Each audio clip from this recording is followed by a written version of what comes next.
Hey everyone, welcome back to Safari Club's revenue series. This is when we talk about the companies in crypto that are actually making money. Today here we have H Payne, who is the head of marketing at ShapeShift. Thanks for coming on board. Yeah, thanks for having me. I'm stoked to be here. You sent me a DM and you're like, "Hey, let's do this." And I was like, "Wait, really? Me? Little old me with making making money with Shapeshift? Yeah, let's do it, of course." I'm so stoked to be here.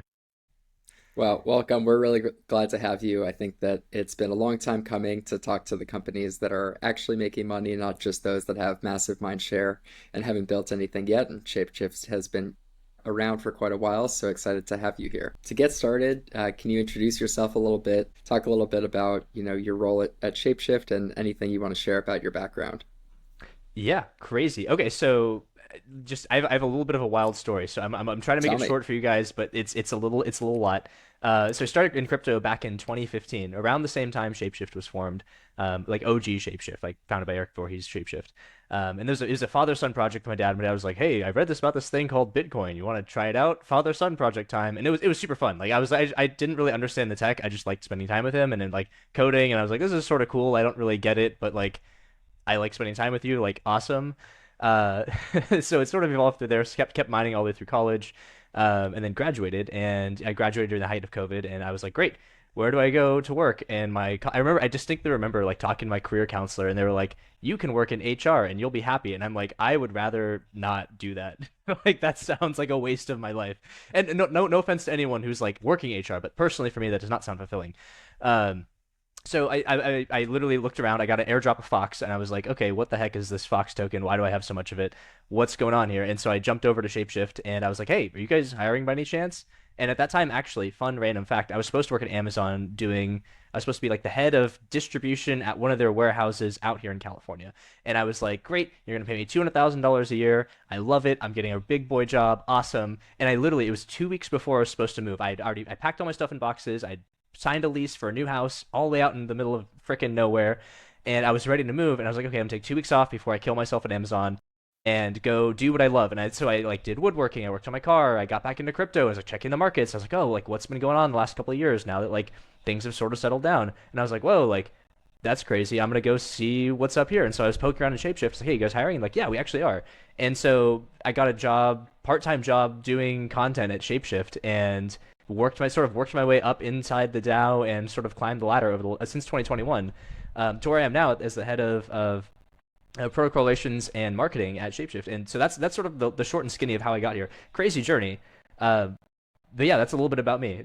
Miner turned Bitcoin enthusiast. Could have been Amazon, but thankfully I'm not. Like, you know. It is very fascinating, all the pivots that led people to get into crypto. I'm glad you didn't work at Amazon and are pushing the movement forward over here with us. Tell us a little bit about ShapeShift. What does the company do, and who would you say is your core customer? Mm.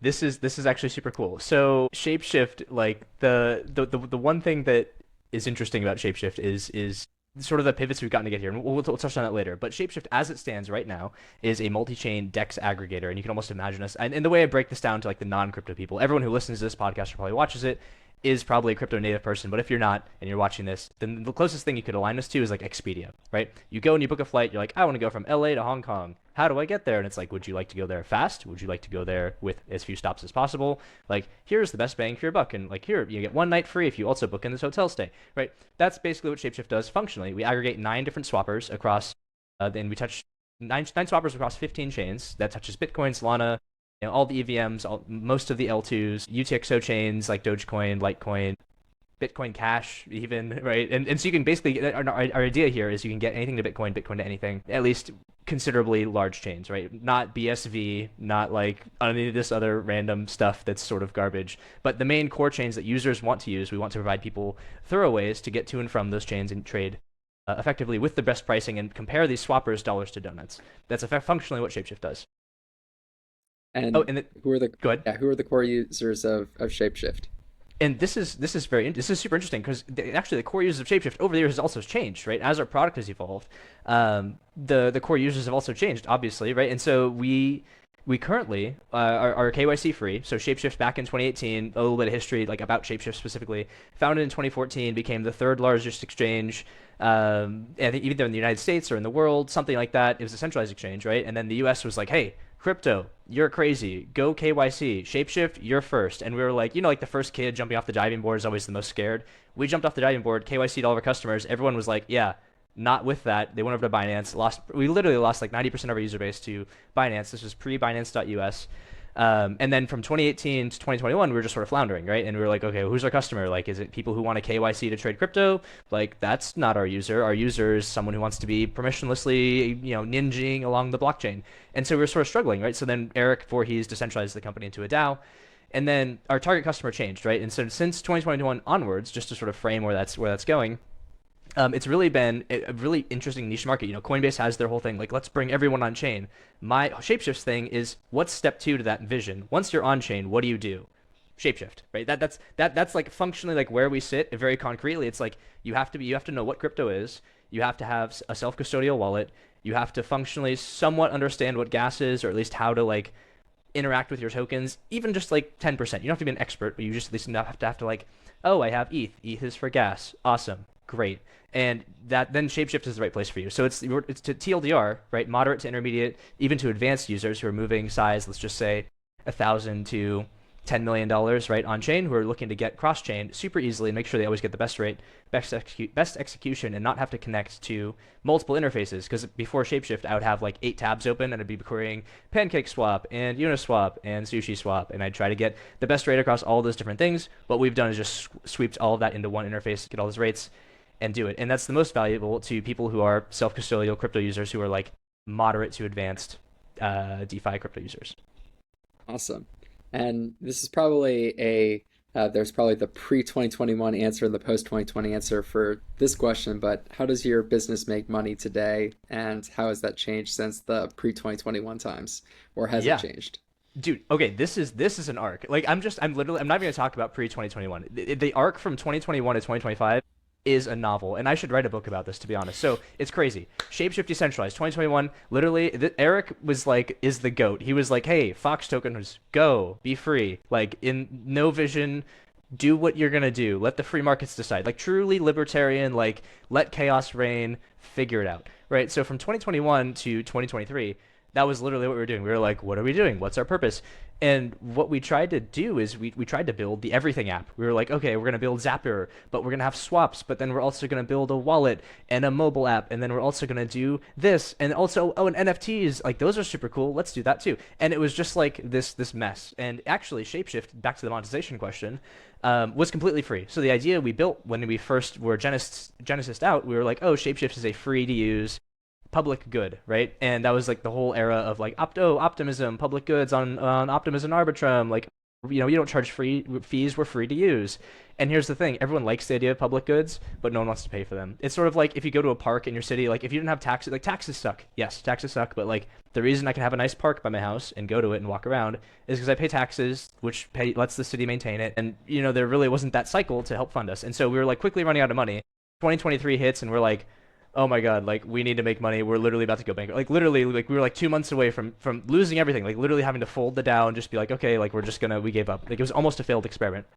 And then someone had a great idea. I think maybe it was Willie or one of the DAO people. Someone was just like, hey, what if we do opt-out donations? It's not fees. It's just a donation. It's like, putting a till box, like, at a park. It's like, hey, you like the slide? Why don't you throw $1 in when you do it? And here's the crazy thing is, like, people actually checked the box to opt out of the donations. They're like, yeah, you see that slide? That's super cool, but like, not interested in paying you. And we're like, oh, okay, cool. We're not making any money. Like, the people like don't really like it.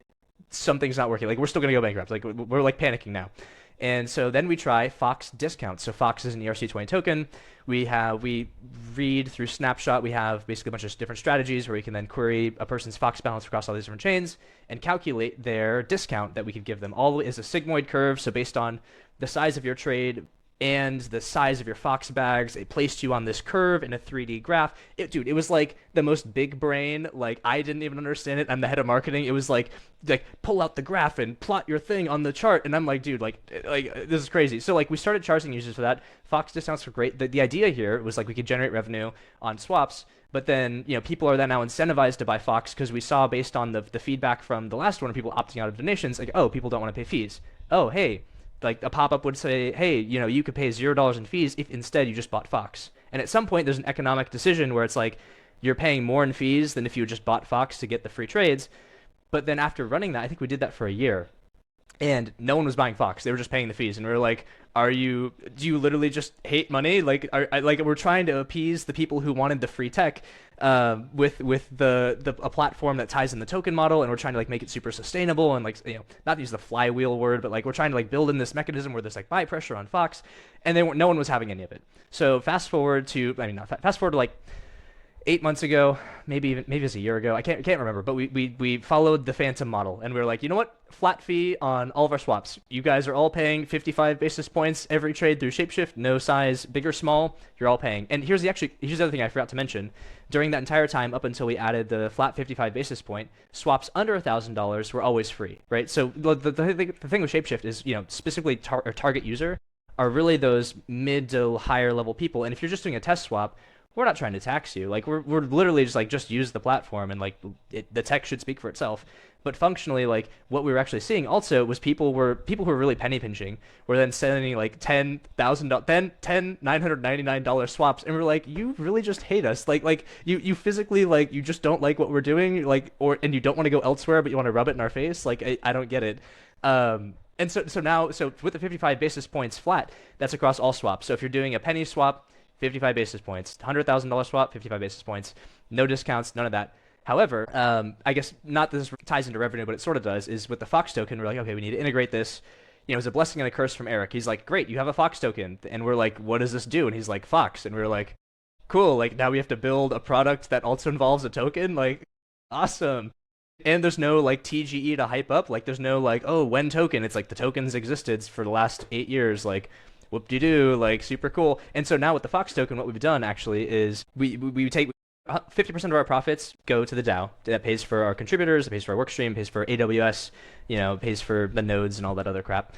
And then the other 50%, half of that, so 25% of our total revenue, get distributed as Rune rewards, soon to be USDC, straight to users' wallets every month, as like not dividends, but as rewards for staking Fox into the Fox module. And then the other 25% goes to buying back and burning Fox off the open market, which is not just like we're burning Fox and we take it from our own treasury that is already out of circulation and burning it. Because there are protocols that do that, and I'm not going to name names, but you know who you are, that do that. And they're like, we're burning tokens. And it's like, no, you're not. You're just like acting like you are. Like, be a man and buy them on the open market and burn them like a real person. So we're doing that too, which is super cool. And that's really like the reason I started at 2021 is like there was a lot of crap that happened from then onwards, and we've seen like the monetization wheel and revenue wheel has really been like completely in mind the entire way, and we've been just sort of stumbling through this briar patch trying to figure out like what users will pay for, like how much fees can we charge on swaps, like what do users even want to do? Do they care about the token? Do they care about discounts? Do they care about any of this other stuff? And the answer is like, no, they just care about a product that functionally works, that does what it says it's going to do, that's always there, and that's it. So, sorry, long answer to your short question, but there's going to be a lot of long answers here because there's a lot of history to sort of unpack. No, and that's exactly what we want to hear. I mean, the interesting thing, right, is like it's exactly what you said. Like a lot of companies that got started in the 2021 WAGMI time was like everything's free, and there's still a lot of like the everything's free in crypto mentality, which I think overall hurts the industry because people should be able to charge something. Maybe it's not a 20% take rate, but like you need to be able to create a business that sustains to like send this loop and create a real industry. So glad that you guys have a functioning model. And then the other piece that I think that is interesting about what you're saying is like there have been so many attempts within pricing as well of crypto of like trying to like reinvent the wheel basically of like come up with some like fancy mechanism so that the fee is like in this other thing you don't really know what's going on, but like at the end of the day people like aren't going to understand that at all. If like the team can barely understand it, nobody else is going to understand it. So like 55 basis points, here's the deal guys, like I'm sure that like lands better as well than like here's the graph, you're going to figure out what you're going to pay and decide whether that's a good idea or not.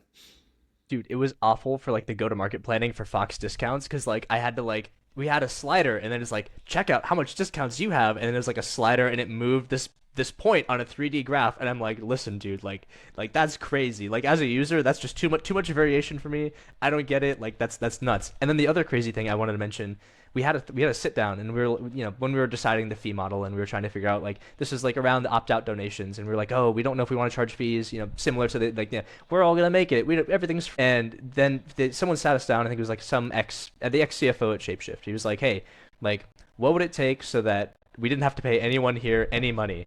And then everyone was like, "We just have to be independently wealthy." And then we're like, "Why would we work at ShapeShift where we're independently wealthy?" Like, and spending, like, it just didn't economically make sense. It's like, okay, okay. So now we've established that that's physically impossible to have builders working, 10-hour days on a project 5 days a week and earn nothing unless they're independently wealthy and crazy, which none of us are. Like, we're all like deep in the trenches chasing these things.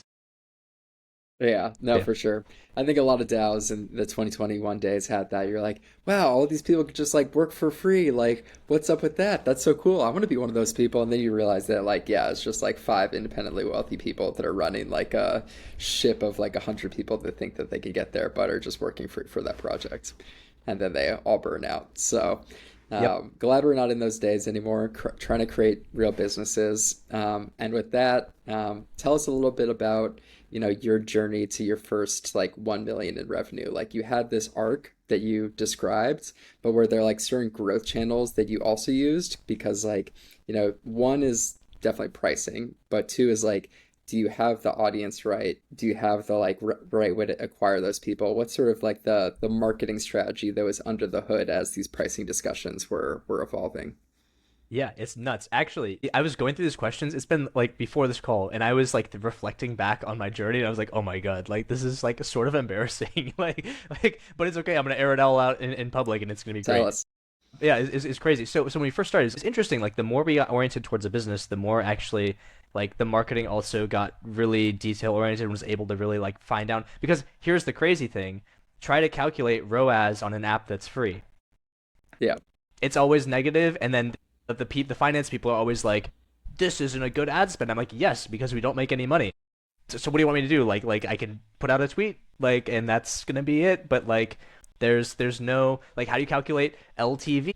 It's zero. It's quite easy. It's really easy. It's zero. And so marketing got a lot easier once the business model was solidified, specifically around the 55 basis points, right? Imagine the discount curve, right? So that's added variable of like, oh, I could acquire this whale.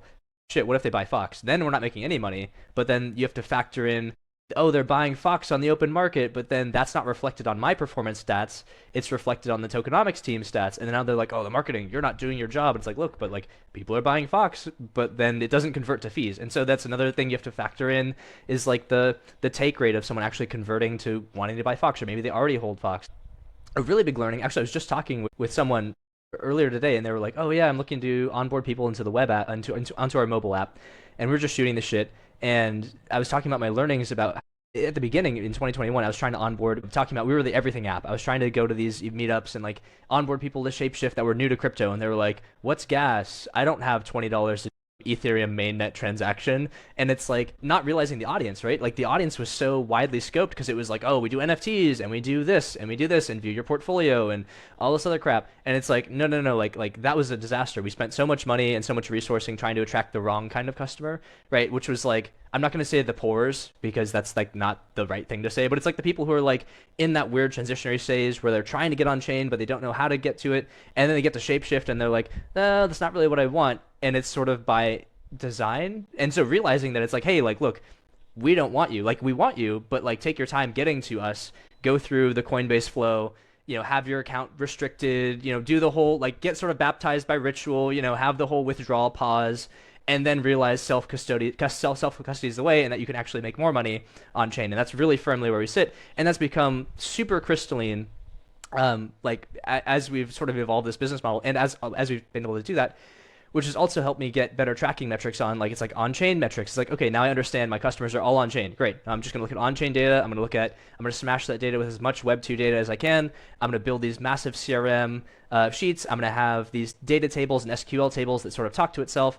I'm going to figure out where these customers are living, but not living, but like where the customers exist, what are the dexes they're trading on, how I can get in front of them and meet them where they're at to entice them over to ShapeShift, right? What tokens are these wallets that I want to acquire trading, incorporating that into my marketing comms, because it's like, oh, these wallets have like these are $10 million wallets and they're all trading this random coin. Okay, I'm gonna put out a bunch of marketing material that talks about that thing, that specific coin or those trade rates or that trade pair in my communications, and not hope. I mean, there's a little bit of hope. It's all hope. I'm gonna hope that those people like see those messages or they get referred by a friend that sees it and like, hey, like there's this other rate over here at ShapeShift. You should go and try it. They compared it exactly to what you're using right now. Look, ShapeShift versus Pancake Swap.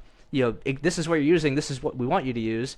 It's crazy, and this is something that, sorry, a little bit of a tangent, but this is something that's actually like come more to light. As the data and the focus has really narrowed, is being able to like the power of blockchain as a marketer, right? At first in 2021, I was like, this is annoying. Like this is crazy. How does anyone do anything? Like I don't understand customers. They're all anonymous. And I'm like, great. That's actually even better because I don't know who you are. I don't care who you are. All I care about functionally as a marketer is like how much money you got.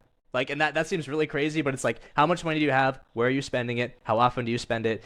And then from there, oh, that's it. It's easy, right? Because if I know you're a high intent, high spending money, high spending wallet, and you're spending at my competitors, boom, like you're in my sights. I got you. I don't care who you are. I'm now going to aggressively pursue you, and I can do blockchain sleuthing to figure out where you're living, the circles you exist in, your spending behaviors, right? From your spending behaviors and activity time, I can figure out geography. I can then do activations locally in that geography to try to attract you based on the spending behaviors. It sounds a little scary and a little like, dystopian, but at the same time, it's like this is like a wet marketer's sort of wet dream, which is something that's made possible largely by a lot of the advances in the tech, right? That's come that just weren't here in 2021, but also just through the maturity of the business process, which allows me to do this kind of stuff and allows me to focus in super niche on these specific accounts. Yeah, no, it's something that we've realized over time as well is like, back to you working at Amazon, the way that I typically describe this to normies or like non-crypto people is like in Web 2, we live in a world where like everyone takes for granted that they know who you are. And as marketers, we use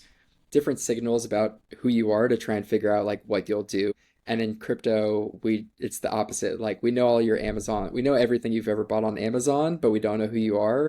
But actually, like knowing all the things you've ever done is way more indicative about what you'll do in the future than like who you are. Like you're this guy that lives in California and da da da, right? To figure out your spending behaviors and which different websites you use. So I think that it is a very like we have the other side of the like data that marketers of Web2 would love to have, but it's just in this different privacy paradigm and it plays out differently. And so for those in crypto that have been able to leverage data successfully, it becomes this sort of like whole new world. And I think that a lot of companies haven't gone as deep down this data rabbit hole as they should. We know this, I mean, that Safari is like a customer data platform. This is what we live and breathe every day. But so many companies haven't gone down this data rabbit hole because they don't have a revenue business model, right? It's like, what does it mean exactly to our protocol to get, these like $10 million wallets to trade on our platform? Well, if they're not yapping about us on Twitter, which they're not because they're high value users, then like who cares, right? Right. Because we're not making any fees from those people. So I think that it fundamentally does change things when you have a revenue business model in crypto. You start looking at and approaching your business in a very different way than those who are quote unquote public goods still. Yeah. Totally agree. And something else that's really helpful here as a marketer, like strategy wise, I can evaluate new channels and test new channels firmly now understanding like guess what, because guess what, now that I know like the customer acquisition cost, and I've always known that because I'm a marketer, right? I now know like, okay, I can now see how often does this wallet now trade on ShapeShift. Okay, now I can calculate LTV. Okay, great. Like now I feel really comfortable spending $100 to acquire this wallet because I know that over the course of the next 3 years, if everything remains the same, which it won't, but we can make that assumption, just like, and just be a little naive. I there's a little bit of that going on.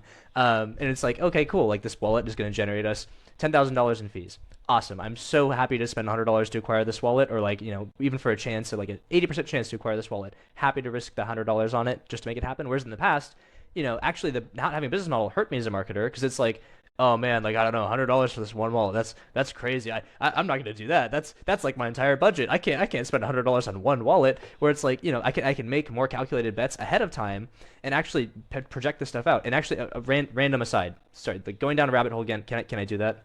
Yeah, of course. Okay, Go sweet. for it. Random aside. We're looking at new mediums to like throw marketing collateral at, and one of them is this thing called napkin ads. I met them at the Bitcoin conference. We're sort of we're checking them out. I'm like checking, trying to figure out like, okay, like what's going to be the CPM, what's going to be the conversion rate, because this is a new medium. It's like, how do we get our logo in front of people? How do we get our message in front of people who, like, the affluent people who have ad blockers, right? Like, most of the people who we want to target have ad blockers on, aren't on Twitter, aren't, maybe are on Reddit, maybe go on Google, but when they're on Google, they have ad blockers on. How do we reach them? Okay, cool. Maybe like physical print media, whatever. We'll going back to square one. But I can do that now because now I understand, like, functionally, it doesn't matter how I acquire those users. I can use traditional Web 2 tracking. I could do all of that, normal traditional marketing stuff, but I can follow that conversion all the way from top of funnel when they see the flyer and scan the QR code or do whatever, and then they go all the way through my website, all the way through the app, seeing their 0x on-chain executed transaction, and know with certainty that that wallet was acquired through this campaign because I have all the proper tracking mechanisms in there. And it's a weird marriage of like Web 2 and Web 3 marketing like smashed together, where it's like I still am using like UTMs and pixels and cookies in certain spots, but then I'm also using there's a handoff at some point where I then go on chain with my data, and now my on chain funnel and stack looks completely different. And it's the same thing with like re-engaging users, right, inside the platform, where it's like, oh, these wallets haven't traded in a while. Why is that? Like, oh, let's check their balances out. Have they moved there to another wallet? Oh, okay, what's that wallet? Let me add that to my CRM. So I'm tracking that as the same user, or assumed same user, right? All I really care about is the dollars at the end of the day, which is sort of sad, but also like sort of good. You're depersonalizing marketing. You're making it about functionally what they're buying. Yeah, super cool. Yeah. No, I think that that's like a huge unlock. I'd be curious about other sorts of channels that you're experimenting with or have experimented with in the past that either you thought were going to work really well and didn't work at all, or things that were unexpected and worked well for you. Yeah. What are some of those channels that you've been using or experimenting with and Okay, measuring your performance? this is crazy. I got a whole lot in here. Dude, my product guy was like, dude, HPain, he's like the guy that tries like 99 things. He's like, oh, doesn't work, up, doesn't work, up, doesn't work. And he's like just trying, dude, I'm like a hound dog. I'm trying to find like the thing that unlocks, and all of them are just like sort of there, and nothing's been like, oh, this is the ultimate channel. I'm gonna dump billions of dollars into here. Like nothing's really found that yet. But I can share some of the funnier ones that I sort of evaluated, and some of the ones I actually still think have legs. I haven't tried it out yet. So if anyone is listening to this and is like, I want to try that, like let me know and spend your own money and let me know how it goes, so I don't have to spend my own. I'm playing 4D Big chess here. I'm brain. giving you all the Yeah. secrets, so you try it and then let me know, so then I can either not spend my money or then spend my money on it. So yeah, please. And so a couple of the ideas we had. This guy came in, Double O Tats. I met him at the Bitcoin conference, and he partnered with the Bitcoin Cash Foundation. Super cool. Actually, I got my first tattoo from him, like ever. It was super cool. It says "Do what you love." It's on my pec. And he was giving me my tattoo, and I was like, oh, like how do I pay you? He's like, oh, just pay me in crypto. I was like, great. I'm paying you in Litecoin. I paid him in Litecoin for the tattoo. I paid him 2 Litecoin, and then I was like, dude, what'd be really cool is like you have the sketch of this on your iPad. You should mint that on Zora. Right, and now you have a coin. Now you can coin your content, like, and then you could give some of that coin to the person who minted who you gave the tattoo to. You're aligning incentives, and he took that idea and literally ran with it. And so since then, he's been doing like oceans of tattoos of things, and he's actually partnered with the Bitcoin Cash Foundation and giving people Bitcoin Cash tattoos. And here's the crazy thing: this is like a very intimate experience. But if you're sitting there getting a tattoo, do you have any tattoos? No, I don't have any tattoos, Okay, but tell me. have you seen someone get a tattoo? Yeah. Okay, great, perfect. So you're super intimate with the tattoo artist, and so imagine like as you're getting tattooed, like you're having this intimate onboarding conversation, just sort of low key happening as you're getting tattooed, and then at the end you have the logo on your body somewhere like baked into whatever art you're getting, and the entire time he's talking to you about Bitcoin Cash and how you could get onboarded, and here's some wallets I recommend, and here's blah blah, blah here's my story, and it's like that's something I'd love to explore, where it's like you have these really intimate onboarding things, and you can set them up in like these kind of tattoo experiences or some kind of experience similar to this in like high falutin areas of like areas you want to target that has your target demographic in it, and just be like, hey, free tattoos.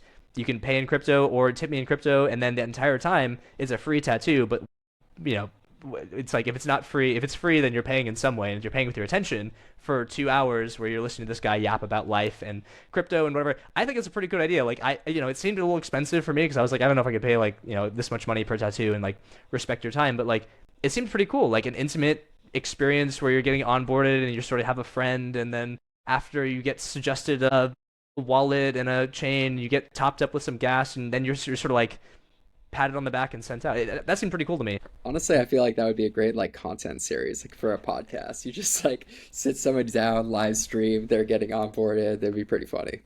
Dude, it would be nuts because they could do it in real time. And, like if you're tattooing their back, you give them a phone and just like walk them through. They could ask you questions and like I was like, dude, like honestly, like I think that could totally work. Is it scalable? Not really, but is it sort of cool and innovative? Yes.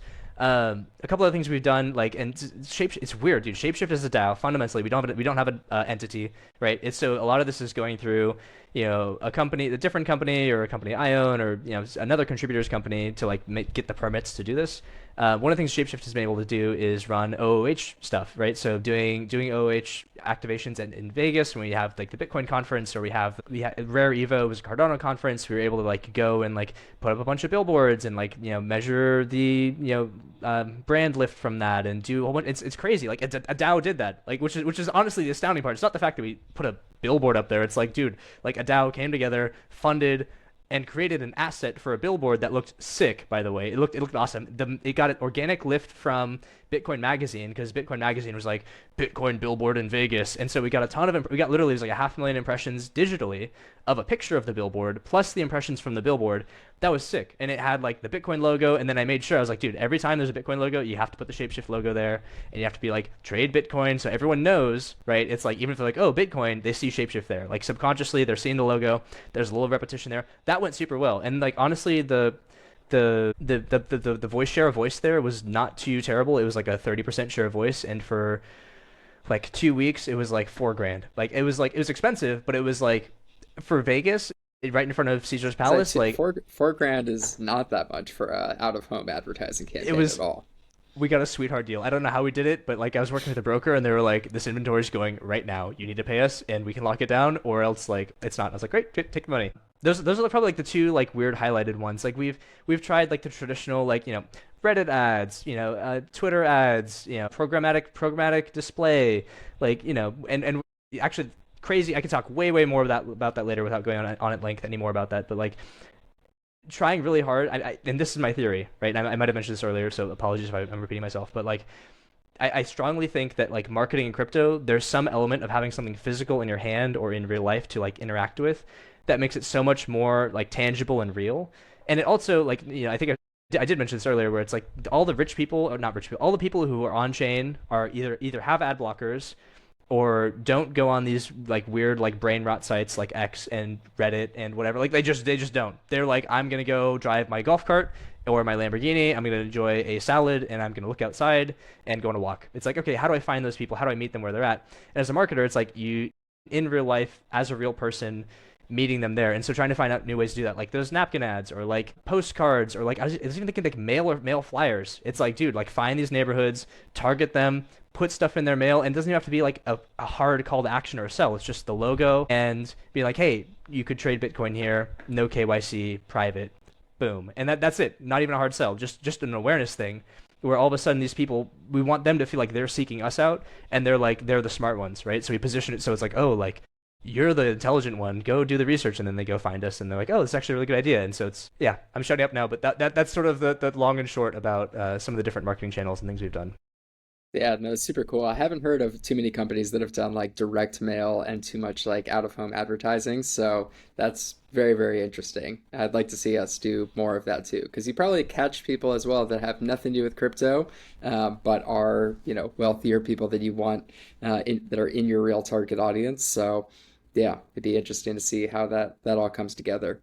Um, Talk to me about growth incentives. So most DeFi platforms use incentives of some. Usually it goes well for them for a short period of time, and then the system breaks and they spend a lot more money than they intended to. What's that journey looks like for you all over time, and how do you think about it today?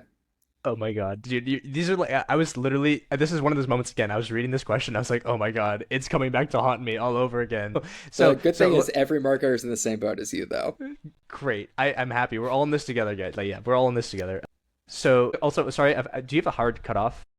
No, Because do you? I'm a yapper You and do? I don't, I want to be mindful of your time and not like yap too much. No, you're all good. Do Okay, you have a hard sweet. Okay. cutoff? No, I don't. No, I wanted to make sure I Okay. wasn't like taking too much of your time. Yeah. Um, crazy. Okay, this is nuts. So back when we were public good, so like let's think back to earlier in the conversation when we're still a public good, opt out donations. We're like okay, cool. So we applied optimism, retroactive public goods funding because we're like, hey, we are literally the definition of a public good. Like we're literally WAGMI. We're so cool. Like it's everyone's gonna do great. So I think we get like a $500,000 in optimism tokens. $500,000. That's a ton of money. Like that's the most money that I, as a marketer, have ever seen as a marketing budget. But there's exclusively for user incentives. And so I spent months right designing this really great like user journey. It's like not quests but like tasks that people could do. That was our own bespoke white label thing through a platform called Thrivecoin. Um, I I didn't really like I did not like working with them. That's all I'm gonna say. Uh, do your own research. And so we worked with them. They built out a task system, and they delivered it, and it worked. Functionally, it worked. We used Gitcoin to prevent Sybils. We had three tasks. It was like on-ramp crypto using our on-ramper, and we verified that task through our on-ramp providers who provided us the wallet addresses and the dollar amount, but like no other information, so we could then validate that. We had like trade $50 or $100 of crypto, and then across chain, and then there was like a same chain swap or something on Optimism, right? So it was all focused around like on ramping crypto and then using our swapper. And I was like, great, like let's do this. And so you can look at the numbers, and the campaign starts out small, as as it does. And then over time, there's like more and more people, and then all of a sudden we see like these big Sybil spikes just of users just like extracting like tens of thousands of dollars from this campaign. And okay, this is recorded, so like maybe I shouldn't say that, but like we gave a formal report to the Optimism Foundation. We're like, hey, we did our best to clean the list after the campaign. We ran everything through Gitcoin again. We partnered with Gitcoin, like we did all the necessary things to make sure we didn't distribute tokens to the people who are obviously abusing it. And you can actually look at our numbers, and it forever will taint my dashboards because there's no way for me to exclude that data. But you see this massive spike of 1,000 daily active users, and it's like, brother, like you and I both know those aren't real people. Like that's like some dude with a bunch of spoof accounts just like hammering this thing away. And you could tell like the moment we could see these spikes is actually using my social listening tools. I found these people that were like, that put out a tweet or something on Telegram or on Google. It was like, free money on ShapeShift. Everyone go to my Telegram trading link right here. And it, would share them. I'd then click through the Telegram link. I'd then check out the Telegram, and it'd basically be like, here are the steps to get free money: A, B, C, and D. Tell your friends, and there's no consequences. And I was like, dude, this is nuts. And the thing that made me super sad about that, I mean, obviously none of those users stayed. That didn't needed to be said, but like also didn't need to be said. Like we sort of implied that. But the thing that made me really uncomfortable was like, with Shapeshift, it's like, yeah, we're private. Yeah, we don't KYC. Yeah, it's permissionless on-chain finance. But that doesn't mean we are a harbor for criminals or like drug traffickers or like bad people. And a lot of the people, we traced like the country of origin from where these transactions were originating, doing some on-chain sleuthing. And we're like, dude, this is like bad territory. This is verging on like, this is like criminal activity. This is like literally like jail time activity where it's like, okay, like, no more of that. We're not doing that anymore because like we don't want to be complicit in those kinds of illegal activities. Like there's a difference between private and permissionless and illegal, and there's like a sort of a fine line between the two. But it's like people so often convolute the two, and it's like no. There's two very clearly defined boxes, and it's weird because a lot of these on-chain rewards programs, I feel like start off over in this like permissionless finance thing, but they very quickly transition to this weird like illegal money washing or spoofing or something. It's a net zero sum for everyone, right? Like real users lose out because the rewards get tainted, and they lose out on the future opportunity of cool campaigns like that actually would benefit them. And then the protocols lose out because they pay a bunch of money for fake users.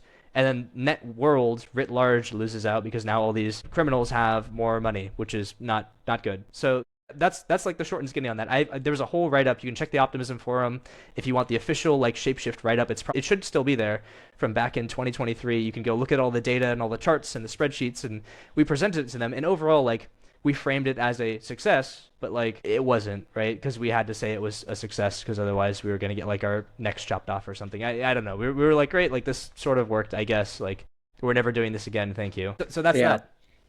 I mean, I think that that's a common story too across both ecosystems and individual protocols as well.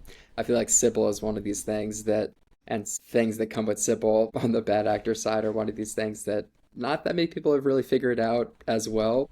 A lot of these things, these campaigns get slapped together last moment, too, especially in today's times. You spend all this time trying to get the money, and then once you get the money, you're like, all right, and now all systems go, but boost all the numbers, right? And then it's only after the fact that people start analyzing, and they're like, oh shit, like, we might need to correct that. That's something that we see in our platform too, because with attribution, I don't know if your attribution system works the same way, but we're basically able to detect through our front end script all the wallets that come together from that same IP and connect to your website. So like our customers will see like, boom, like 10,000 wallets, right? Like is one user in real time. And so they like see that immediately versus it's very difficult to do on-chain sleuthing to like get to the same conclusions. So yeah, it's a wild world out there on the data side, and it's fortunate that a lot of teams are getting more sophisticated around it. But the truth of the matter is, for a lot of this like data and like Sybil, etc., is really whack-a-mole, right? Is like what do those people know about how data is being collected today, and how do they avoid that, right? And then as those methods get more popularized, like the more people that use Safari, and as those people know about Safari, then probably things will need to change as well. We'll have to develop new systems. They'll develop new systems. And this is just how the internet has been as well in Web 2, with like ad fraud and other things. So we are in this endless game. It will never be solved against these bad actors and these farmers. Dude, It is what it is.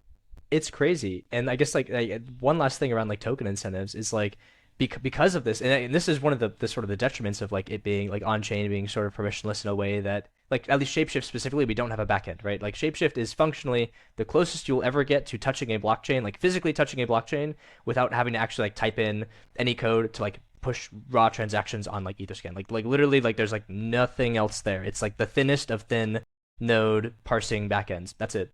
And so because of that, like can't track we can't track basically anything inside the app.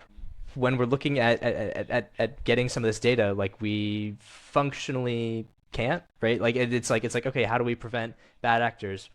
I don't know, like how do we prevent Sybil attackers? I don't know. And then if we want to do traditional marketing, right, in the sense so it's like, like Coinbase can do this thing, oh, open a new Coinbase account, get $5, right? Coinbase has the KYC method. Shapeshift is KYC free. There's no way for me to check if a user is authenticated, and I honestly I don't care. It goes against my ethos. I want permissionless finance for everyone, but because there are these bad actors, it's like how do I verify like these things? And there's proof of humanity, and there's proof of whatever, and there's Gitcoin where your on-chain score determines how good. But like all of that is gameable. Like all of it's gameable. It's your point. Like the more popular it gets, the more these like literally these farmers like okay, can I check how many boxes can I check to unlock these rewards? And it sucks because I want to give incentives to going on chain, like deposit into your Shapeshift account a trade X amount and I'll send you $100. Like I would love to do that. Like that would genuinely make me super happy because one, like our product is awesome, like, and I genuinely believe that, and I think it would actually help people do that. Two, I want to like reward them for their time for doing that, and it's because of these farmers and because of like my inability to like, and also lack of wanting to do that. It's like a full-time job. Catching farmers is a full-time job. That's not why I'm in the space. Like that, functionally not interested, right? But I would love to do programs like that. It's just, it's sort of out of reach. Yeah, Last thing on that. definitely makes sense. And the money goes so quick. Yeah, if you have the wrong system infrastructure in place to be able to do it, then yeah, it's going to be like, boom, that 500,000 from Optimism gone, right, in days. So it is truly the challenge that we find ourselves in of things being so permissionless and public also means that the rules are public too. I think that that's the other interesting part. Like when we think about like rewards programs from like Uber or something, like you don't really know how they like do ad fraud. You don't really know how they do like program fraud and other things. So like you're able to like deduce if you're like a scammer, right? Or like somebody's trying to manipulate their system, like, how things work. But a lot more of this information of like how things actually work from the protocol side is public, especially in the DAO, right? Like you record like everything, right? So like Everything. all the way that you like analyze things, somebody would be able to say like, where is the hole within, this blueprint that they put out there? Yep. And So it's adds to interesting the because like challenges. the motivation for them to find the hole versus for me to evaluate every long tail case, like there's so much more upside, and there always will be so much more upside for some other person to exploit a vulnerability there than it is for me to 100%. capture every single long tail, which is crazy. And the other thing crazy is like Shapeshift as a actual platform is open source, so like functionally there's literally nothing to hide. Like you cannot hide anything anywhere. Like there's no secrets, which is good and bad again. Yeah, for sure. Tell me a little bit about the metrics that you track. So you have this whole infrastructure that is definitely a lot more sophisticated than a lot of companies out there in crypto for tracking and evaluating and thinking about your ROI, your ROAS, etc. What are the things that are sort of like your North Star metrics that show you that you're building a real business when those numbers go up? Yeah. At the bottom line, it's trading volume. Like, and it became so much easier once we moved off of the opt-out donations. It's like, hey, is there trading volume on chain? If yes, 55 basis points applied to all of those. Although something actually interesting happened the other day, which was really weird. So the way we tag on-chain volume is we have a memo that we put that says that's SS, that's our Shapeshift memo, or some other similar memo at the end of any transaction going through Shapeshift. But someone started using our memo, but not using our front end. Or the other thing is they used our memo and ran our code locally because we're open source and we want to encourage that. And they removed the affiliate fees from the thing, but then kept the affiliate memo. So I was looking at our basis points. I was like, why are we collecting an average of 49 basis points? We should be collecting 55. And I was like, because some dude is like, or person or woman, some person is pushing like millions of dollars through Shapeshift, and because they like it and it works and it's a kick-ass product, and they were like, yeah, the effort of me running this locally and ripping out the affiliate fees outweighs me actually paying the affiliate fees, so I'm just going to do that. And that was like a weird thing, but generally speaking, like volume is the North Star, right? My top goal as a marketer is like, yeah, does a wallet I convert, or does a wallet I attract to the platform, one, do they connect? If yes, awesome. If they connect, do they have a balance? If yes, great. If no, do they fund that wallet? Or is there a way, like in that same session browser cookie from the marketing page, right? Is there multiple wallets associated with that? Do someone connect a test dummy and then be like, okay, this site looks legit. I'm gonna connect my big boy wallet now. That's super common with, like, we have a native ledger integration, right? So people don't just want to connect their ledger to a random site. They're like, I'm gonna connect it with my Phantom wallet with 10 bonk on it, and let's just see what happens. And then they do it, and they're like, okay, great, not a rug. Awesome, time to connect my ledger. So that's another big one I evaluate, and then from there, there's a couple different steps down our funnel, right? It's like, once they have a wallet that's funded, there's trade preview, right? So I can then see how many times people are viewing the trades, what trades they're viewing, how fast they're cycling through, what actual dollar amounts are they querying? Do the numbers increase? Are they decreasing? Are they changing assets? Are they not finding a route? If they don't find a route, that goes into my BD hat, where it's like, hey, I need to find partners that solve for this route because I have 50 users who could have traded on Shapeshift that didn't, right? Okay, and then let's just assume they do trade. They move down through Mixpanel events all the way to trade success. That also fires an event on chain because they actually did a trade. And then that's the on chain is sort of the ultimate source of truth, and then the Mixpanel data, which is also opt out, by the way, which is, dude, it drives me crazy. So Shapeshift, fundamentally private, open source, no KYC. It's built for Chads, and if you don't want to be tracked, you don't have to be. So that you go to private.shapeshift.com. There's no Mixpanel tracking, there's no analytics, there's no nothing. It's like a black box, which for me as a marketer drives me nuts because most of our volume goes through private, right? So it's like, okay, hey, HPain, attract all of the big wallets. Awesome. Great. I know nothing about them, and they're all using private.shapeshift.com, but they're using the product. Awesome. So now that goes back to our earlier point earlier, where it's like, okay, now I'm just looking at on-chain data and trying to draw conclusions, which is fine, right? But it's not as rich of a data as I can't see their entire customer journey through the application and then use that to interpret, like, what kind of communication am I using, which is a little bit frustrating, but also it's this balance of like frustrating and rewarding, because on a principles basis, good, on a marketing basis, bad. And like that's sort of where it's at. So I don't know if that answered your question, but fundamentally, on-chain volume, big one. Funded wallets, big one. Top of funnel, like connect wallet. Like if people hit my .com, shapeshift.com, and you hit there and then you hit connect wallet, right? That's awesome because that at least shows you have intent. I then have a pixel on your browser. I can retarget you with like X ads or Reddit ads or programmatic display ads, or I can like figure out some other stuff from that. And then I just track you through the entire funnel, unless you go to private. Other like caveat and like weird thing is we have a suite of 3 products, right? So we have app.shapeshift.com, which is also private.shapeshift.com. We have classic.shapeshift.com, which is a memoless swapper. So there's no like connect wallet modal. It's you insert address 1. I want to send to Vault, and then Vault will unlock and send tokens to address 2. So you can do these cross-chain swaps out connecting a wallet. Super great, but there's no tracking in that really at all. It's meant to be super private, OG, like Shapeshift-esque vibes from 2014, and it feels and looks exactly like that old interface. So for that funnel, exactly, like it's like, does user hit site, and do they type anything in the box? And I can't see what they're typing. It's like, do they click the box? Yeah. Do they type like pee pee poo poo fart noises, or do they type an address? I don't know. Like I genuinely could not tell you. So that's also a relatively frustrating thing because that moves a fair amount of volume because people like the ability to not have to connect their ledger. They just say, hey, here's my ledger address one, build a send transaction, and then they just go on their ledger, they send ETH to the vault address, and then they get their Bitcoin sent to them, conversely, and it's super smooth and easy. Um, but yeah, that's the data points I look at least for like conversions. There's top of funnel, all this top of funnel stuff that's like super interesting, but I don't necessarily need to go on that if it's it's pretty standard. Yeah, no, totally makes sense. Curious, do you think about the business differently in bear markets versus bull markets? I was having a interesting conversation, another one of these with the with Rooter, who's the founder of Sweetland. And he was talking about how a lot of DeFi protocols basically like set themselves up for failure because during the bull market they wouldn't charge fees or they charge low fees, and then they get to the bear market and then it would be like okay, you want to charge a lot of fees, but now your like business is in like a downward spiral. And so like a lot of DeFi protocols should be thinking about like charge more during the bull, charge less during the bear, or account for different things. I'm curious how you guys have thought about that as you've navigated multiple cycles. Dude, Does the business pricing or anything change bull versus bear?